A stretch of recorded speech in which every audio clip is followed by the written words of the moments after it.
Bueno, muchas gracias por invitarme a conversar unos minutos sobre uno de los temas que hoy está en el tope de la agenda de la economía internacional y es la crisis en Grecia.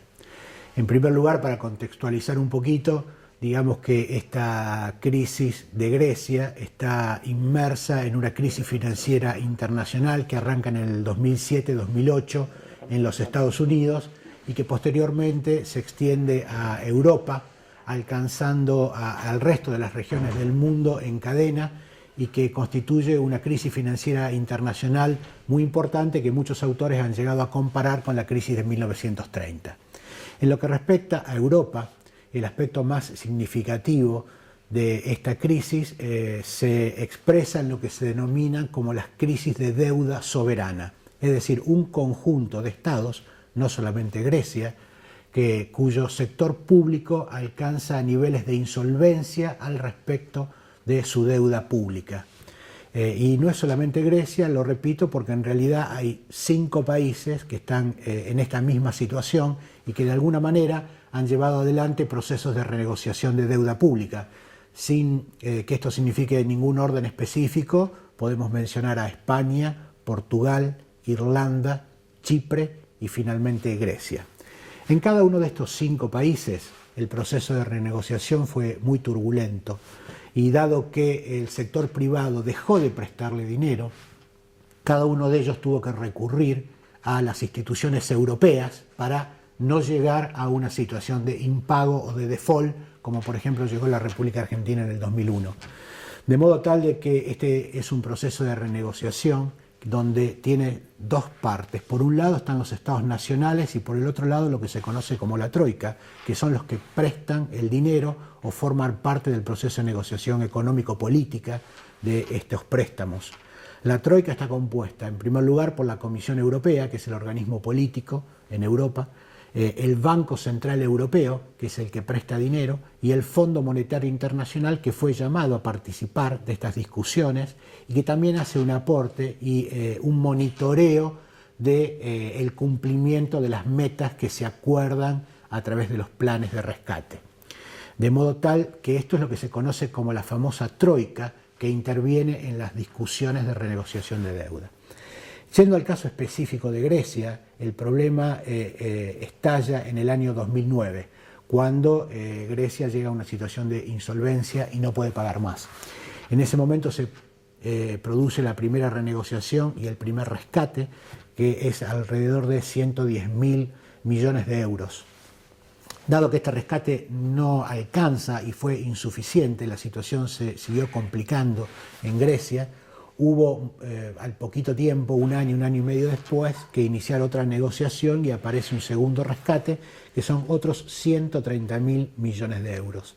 Y finalmente, en el 2014, finales del 2014-2015, nuevamente aparece la necesidad de lo que se está discutiendo hoy, que es el famoso tercer rescate, que al menos involucraría 50 o 70.000 millones de euros más. ¿Cuál es, digamos, alguna de los aprendizajes que tenemos al respecto de todo esto?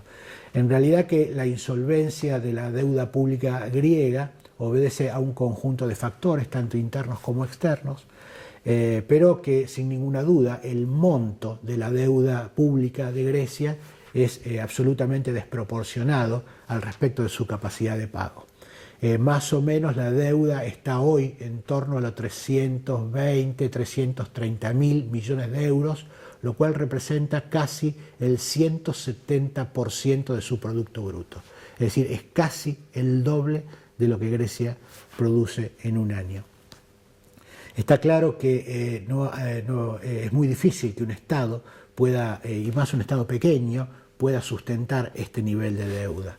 Hubo un proceso de endeudamiento exagerado, desmesurado, que solamente se sostenía con mayores préstamos y hasta se llegó en un momento determinado a falsificar ciertos números de la economía grecia, a maquillar ciertos aspectos financieros del Estado griego para que fuera posible seguir sosteniéndolo a este nivel.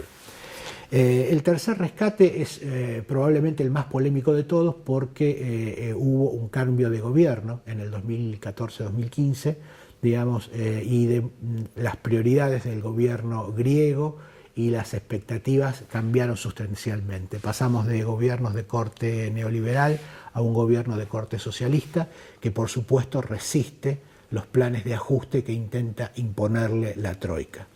¿Y qué es lo que está resistiendo? Bueno, fundamentalmente lo que se denominan las condicionalidades que están atadas al otorgamiento de los créditos. Y estas condicionalidades básicamente son las mismas que el Fondo Monetario aplicó durante décadas en América Latina y cuyos resultados de pobreza y de recesión y de retroceso económico ya conocemos. Sin embargo, el Fondo Monetario y el Banco Central Europeo todavía privilegian estas políticas ortodoxas de ajuste, recesión y desempleo, digamos, como mecanismo para que los estados puedan ahorrar dinero para pagar.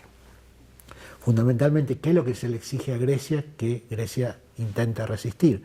Bueno, básicamente la revisión de todo su sistema de pensiones y de jubilaciones, lo cual implicaría congelar, digamos, las jubilaciones para la inmensa mayoría de los jubilados, la eliminación de jubilaciones mayores a un determinado monto, y el hecho de extender la edad jubilatoria tanto en varones como mujeres. Lo que se exige también, por supuesto, es un programa de privatizaciones. En algún momento determinado, muy jocosamente, un diario alemán propuso que Grecia vendiese todas sus islas, ¿sí? Y que la pudiera comprar, digamos, la gente que tuviera dinero para vacacionar, y con esto la troika lo que propone es armar lo que se conoce como un fondo de privatizaciones, que todo lo que Grecia pueda ir vendiendo se deposite en ese fondo y que esto sea supervisado por la troika, por supuesto, los inmuebles, los activos que vayan a parar este fondo y su venta para que el monto vaya a cancelar deuda del Estado. En tercer lugar, lo que se pide es un ajuste del sector público, tanto en lo que es su personal, como sus salarios, como sus sistemas de beneficios, y por supuesto el congelamiento, el despido de mucha cantidad de gente de distintos organismos, la eliminación de organismos públicos y un ajuste del déficit fiscal. Obligar a que Grecia, el Estado griego, tenga lo que se denomina un superávit primario, es decir, un superávit entre ingresos y egresos general, de modo tal de que no tenga que seguir endeudándose y pueda tener un mínimo ahorro para pagar la deuda. En cuarto lugar, lo que le piden es una modificación de la legislación laboral, lo cual implicaría, todos lo sabemos, porque esto también se intentó aplicar en la República Argentina, una flexibilización de todas las condiciones de trabajo que permitan los despidos sin indemnización, que permitan la precarización laboral, tal cual como se hizo en España y en otros países europeos. Y en cuarto lugar, una reforma fiscal, lo cual implicaría aumentar el IVA, aumentar los impuestos, etcétera, etcétera. Claramente todas estas medidas conducen a la recesión y a la pobreza, y entonces está claro que hay un gran debate político en Grecia en torno a si aceptar o no aceptar estas condicionalidades. El gobierno de Syriza recurrió a una consulta pública por el sí o por el no, en el cual ganó el no, lo cual le permitió de alguna manera sentarse a la mesa de las negociaciones en una posición de fuerza para intentar flexibilizar algunas de estas medidas. De todos modos, el margen de maniobra es bastante pequeño porque la posición de la troika fue muy dura y finalmente el tercer rescate, con todas las medidas, la troika exigió que se aprobaran en el Congreso como ley, como leyes, y en un paquete que fue aprobado en 48 o 72 horas y que es el que se está comenzando a implementar a cambio de estos 50-70 mil millones de euros. Lo que ha sucedido en este proceso de renegociación, por supuesto, fue aprovechado por los intereses y por los actores más poderosos involucrados para debilitar la situación de Grecia. De modo tal de que en estos días, en un mes que ha pasado, lo que se produjo fue una gran corrida bancaria que obligó al Estado griego a establecer el corralito, algo que nosotros conocemos. Los bancos fueron perdiendo liquidez porque la gente, las empresas, retiraban sus ahorros, sus dineros, y por supuesto todos sabemos que ningún banco en el mundo tiene dinero para devolverle a todos sus ahorristas en el mismo momento todo lo que han depositado. De modo tal de que esto fue llevando en el mes de mayo y junio a una insolvencia del sistema bancario que hoy necesita ser reforzado. Parte del rescate es para reforzar, digamos, la liquidez de los bancos para que no quiebren en su conjunto, porque obviamente esto sería, digamos, una situación extremadamente dramática. La quiebra de un sistema bancario es algo que, digamos, que no conocemos en el mundo como experiencia. También, digamos, lo que ha sucedido, por supuesto, es que la bolsa de Grecia tuvo que dejar de operar durante 15-20 días y ahora que reabrió en estos días está operando a la baja en general de una manera muy fuerte de todas sus acciones, lo cual también es absolutamente negativo porque esto hace que el valor de las propias empresas griegas, tanto públicas como privadas, se devalúe dramáticamente, lo cual sin ninguna duda va a permitir a muchos inversores extranjeros comprar a precio vil empresas públicas o privadas de Grecia. Entonces, de una u otra manera, digamos, esto también significa un facilitamiento para la transferencia de la riqueza nacional de Grecia, tanto la riqueza pública como la riqueza privada. Está claro entonces que hay un fuerte debate en Europa acerca del éxito de estos programas. Ustedes piensen que esto ya se está aplicando en Portugal, ya se está aplicando en Irlanda, ya se está aplicando en Chipre y en España. Y hasta ahora en realidad los resultados han sido bastante pobres. Los estados no han logrado superar la recesión. España anuncia como un gran éxito que va a crecer al 0,5%. El resto de los países también crece muy miserablemente. La pobreza ha aumentado y las proyecciones para que esto cambie son a muy largo plazo. Estamos hablando de recuperaciones de 10, 15, 20 años. La deuda pública de estos estados se ha reducido mínimamente y en otros casos ha aumentado, o sea que tampoco han logrado solucionar el problema de la deuda. Está claro, digamos, que estos procesos de ajuste van a producir los mismos resultados que produjeron en América Latina. No tendríamos que a priori esperar que la situación sea distinta, ¿sí? Los mismos programas ortodoxos que se aplicaron en América Latina y que llevaron a profundizar las crisis de estos países, digamos, estas mismas recetas se están aplicando en Europa y sin ninguna duda no van a generar una solución de los problemas para estos países. Todo lo contrario, probablemente esta situación vaya extendiéndose en el tiempo de una manera con costos sociales, digamos, muy altos. De modo tal que de todos estos 5 países, el caso más complicado, que el que amenaza con realmente desbarrancar su situación, es el caso de Grecia. Entonces se habló mucho a principios del 2015 de lo que significa el Grexit. Esto es la salida de Grecia de la zona del euro. Realmente no hay antecedentes de este tema a nivel mundial y tampoco hay ninguna previsión, digamos, en los acuerdos de la Unión Monetaria acerca de cómo un país debería o podría abandonar la zona del euro. De modo tal de que no sabemos cómo esto podría hacerse ni qué resultados tendría. Sin ninguna duda es una apuesta muy alta que con resultados absolutamente inciertos, que en principio puede ser una carta de negociación o una carta de amenaza, pero que difícilmente el Estado griego, digamos, tenga la vocación de adoptar.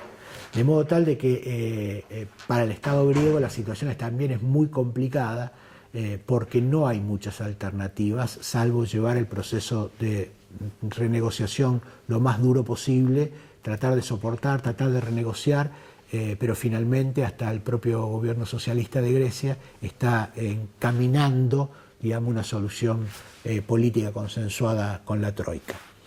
Esto es lo que se está discutiendo en estos días y lo que de alguna manera está encaminando la situación. De todos modos, insisto, no significa una solución para ninguno de estos 5 países, todos están prácticamente en stand-by y nada hace pensar que en el corto plazo podamos tener episodios de recurrencia, de inestabilidad dentro de la zona del euro.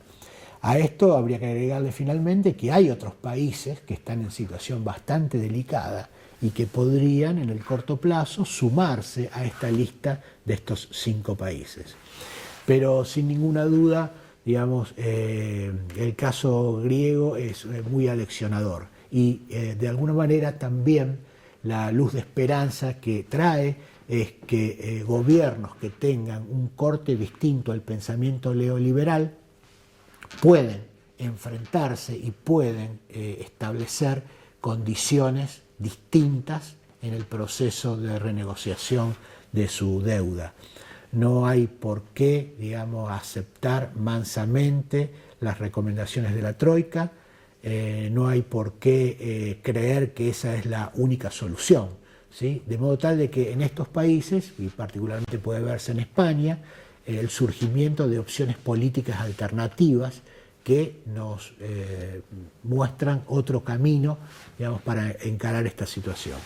Sin embargo, está claro que la Troika y fundamentalmente lo que aparece detrás de la Troika, que es Alemania, digamos que es el país más dominante dentro de la zona del euro, que es el país que tiene la presidencia del Banco Central Europeo, que es el país que tiene la mayor influencia política dentro de la Comisión Europea, está manteniendo una posición muy dura en términos de ajuste para estos países endeudados. Esto hace que, de alguna manera, la posición europea, básicamente liderada por Alemania, sea sustancialmente distinta a la que llevó adelante Estados Unidos en la solución de su propia crisis interna.